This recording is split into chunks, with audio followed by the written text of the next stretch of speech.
Hi everyone, welcome to Insights. இன்னைக்கு நம்ம பார்க்க போகிறது டெக்ஸ்ட் ஃபைலில் இருக்கிற டேட்டாவை எப்படி எக்ஸல் ஃபைலில் இம்போர்ட் பண்ணுறதுன்னு பார்க்கலாம்.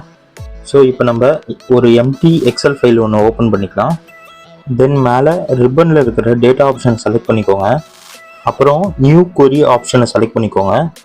அதில் ஃப்ரம் ஃபைல் செலக்ட் பண்ணிக்கோங்க. நீங்கள் செலக்ட் கூட பண்ண வேணாம், ஜஸ்ட் மவுஸ் கர்சரை ஆப்ஷன் கிட்ட எடுத்துகிட்டு போனீங்கன்னா அதில் உங்களுக்கு ஃப்ரம் டெக்ஸ்ட்னு ஒரு ஆப்ஷன் ஒன்று இருக்கும். அதை செலக்ட் பண்ணதுக்கப்புறம் உங்களுக்கு இம்போர்ட் டேட்டாங்கிற ஒரு பாப்பப் ஒன்று ஓப்பன் ஆகும். அதில் நீங்கள் இம்போர்ட் பண்ண வேண்டிய டெக்ஸ்ட் ஃபைலை இருக்கிற லொக்கேஷனை ஓப்பன் பண்ணிக்கோங்க. இப்போது அந்த லொக்கேஷனை ஓப்பன் பண்ணிட்டேன். இப்போ பாருங்கள், நான் ஒரு டெக்ஸ்ட் ஃபைல் இங்கே ஒன்று வச்சுருக்கேன். அந்த ஃபைலை செலக்ட் பண்ணி நான் ஓப்பன் பண்ணிக்கிறேன். இப்போது இம்போர்ட் ஆகுது. இப்போது இந்த விண்டோக்குள்ளே இருக்கிற மாதிரி ஒரு விண்டோ ஒன்று ஓப்பன் ஆகும். அதில் file origin, delimiter and data type, deletion இது எல்லாமே இருக்கும். அதில் நீங்கள் எந்த ஆப்ஷன் சேஞ்ச் பண்ணணுமோ பண்ணிக்கலாம்.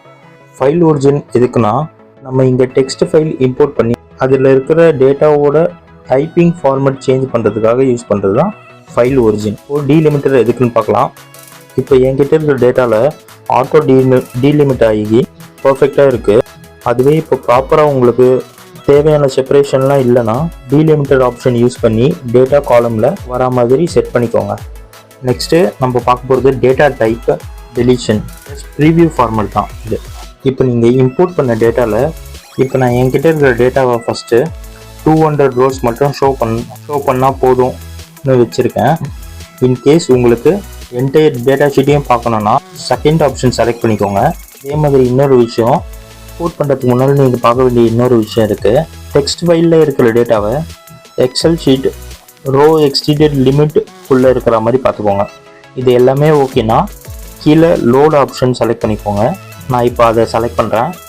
இப்போ பாருங்கள், டெக்ஸ்ட் ஃபைலில் இருந்த டேட்டா எக்ஸல் ஃபார்மேட்டுக்கு பர்ஃபெக்டாக டேட்டா இருக்குது.